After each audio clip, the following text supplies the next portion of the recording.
बहुत महत्वपूर्ण बात, क्योंकि प्रेस कॉन्फ्रेंस में कही गई है, शायद हम मिस कर गए थे उस वक्त, पाकिस्तान को लॉस ऑफ लैंड हुआ है, हमने पाकिस्तान की सेना को पीछे धकेला है। ये बहुत बड़ी खबर है, सुनिए इसको एक बार फिर। Over the past few days, as we have seen, Pakistan all has suffered very heavy and unsustainable losses after it has given us an unprovoked attack on our installations. It has suffered losses in both land and air. There has been an extensive damage to the crucial Pakistani air bases like Skardu, Sargodha, Jacobabad and Bholari. In addition, a loss of AD weapon system and radars made the defense of Pakistani airspace untenable. Across the line of control, extensive and precise damage to military infrastructure and command control centers and logistic installations. In addition to that, 2 military personnel had led to complete breakdown of its defensive and offensive capability and also Pakistani morale. जी, general Meston, Pakistan को जबरदस्त चोट पहुंचाई गई है, LOC पर खास तौर पर उसको बहुत जबरदस्त नुकसान झेलना पड़ा है, जिससे पाकिस्तान की सेना का मनोबल तक टूटा है। जनरल मेस्टन, बिल्कुल आपने ये जो बोला, मनोबल वही मेन चीज है। देखिए, जिसका मनोबल कमजोर हो जाता है, उसका मोरल डाउन होने से वो घबरा जाता है, वो घुटनों पे आ जाता है। और ये पाकिस्तान की सेना मुनीर के अंदर उन्होंने आत्मसमर्पण कर दिया, इसलिए मैं बार बार बोल रहा हूँ ये विक्ट्री है हमारे लिए, क्योंकि कॉल भी उनसे ही आया है। और उन्होंने जो हमारी मिलिट्री पावर और पोटेंशियल देखी है, जो ये अभी बता भी रहे थे, हमने इनको लैंड पे बर्बाद किया है, हवा पे बर्बाद किया है, उनके एयर एसेट्स को, इनके ड्रोन्स को। तो ओवरऑल भारत को ये विक्ट्री मिली है और इसीलिए हमारी ये जीत है। मैं इसको बार बार बोल रहा हूँ, ये हमारे लिए जीत है। और इनके मोरल लो था, उसीलिए ये झुके हैं।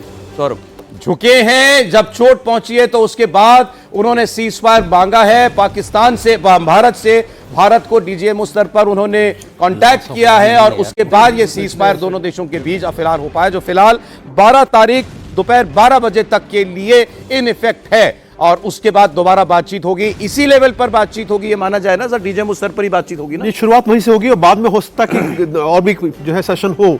लेकिन सबसे जरूरी चीज है कि जो क्लैरिटी ऑफ थॉट्स है, इसके पीछे क्या है एक्चुअल में, जो डिमांड्स निश्चित रूप से कुछ शर्तें रखी गई होंगी, उन्हीं शर्तों पर ही ये इसको एक्सेप्ट किया गया होगा। लेकिन बहुत सारे प्रश्न उठते हैं कि आपने अगर सीज फायर कर दिया, हमने सारा जो ऑपरेशंस कंडक्ट किए वो टेररिज्म पे चोट पहुंचाने की है, जरूरी है कि उस टेररिज्म पर रोक करें। हमने जो बोला है कि एक्ट ऑफ वॉर है टेररिज्म, इसका मतलब अगर सीज फायर के बाद दोबारा आतंकवादी घटनाएं होती हैं तो पुनरावृत्ति होगी हमारे ऑफेंसिव एक्शन की। तो बाद में हमें कोई दोषी नहीं ठहरा सकता, क्योंकि हमने साफ कहा है कि भाई अब आतंकवाद को बढ़ावा देंगे तो हम उसका डट के सामना करेंगे, और जो हमने दिखाया। दूसरी बात कि अगर पूरा विश्व जो है कूटनीतिक स्तर पर भारत को सीज फायर करने में दोनों देशों को रोक रहा है, करने को कह रहा है, तो क्यों नहीं आतंकवाद पर वो रोक लगाने की कहता पाकिस्तान को। अगर पाकिस्तान को वो कहे कि आतंकवाद रोको, तो शायद ये नौबत नहीं आती जहां पर युद्ध होता और सीज फायर की जरूरत पड़ती। तो रिक्वायरमेंट ये है कि पूरा विश्व जो है पाकिस्तान को कहे, हम कहीं भी विश्व में कोई घटना होती है आतंकवाद की, उसकी जड़ें पाकिस्तान में पाई जाती हैं, तो हम क्यों नहीं कार्रवाई करते। ये बहुत बड़ा प्रश्न है। अगर हम इसका उत्तर विश्व, मैं पूरे विश्व की तरफ से बोल रहा हूं ये बात, कि अगर उसका उत्तर निकाल सकें तो शायद ये जो लड़ाई जो छोटी घटनाएं होती हैं, कॉन्फ्लिक्ट होते हैं और विकराल रूप धारण करते हैं, अर्थव्यवस्था का नुकसान होता है, वो नहीं होगा सर। और ये बात भी बिल्कुल क्लियर इस सेना के प्रेस कॉन्फ्रेंस में कर दी गई है कि सीज फायर भारत ने अपनी शर्तों पर माना है। पाकिस्तान ने सीज फायर की पहल जरूर की थी, मतलब उसने मांग की कि सीज फायर हो, हमसे मांगा, डीजीएमओ स्तर पर बातचीत की पहल उसने की है, लेकिन हम राजी अगर हुए तो अपनी शर्तों पर राजी हुए हैं।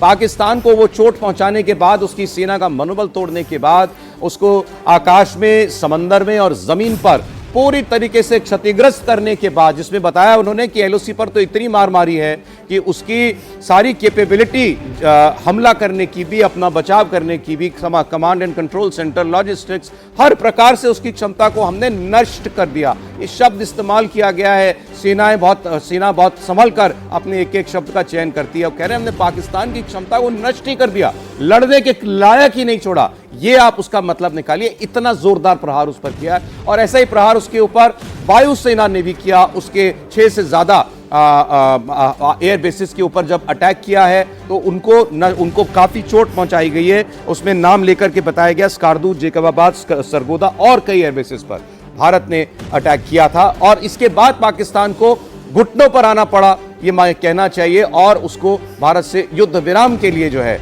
वो पहल करनी पड़ी। जी बोल रहे हैं कुछ देवेंद्र?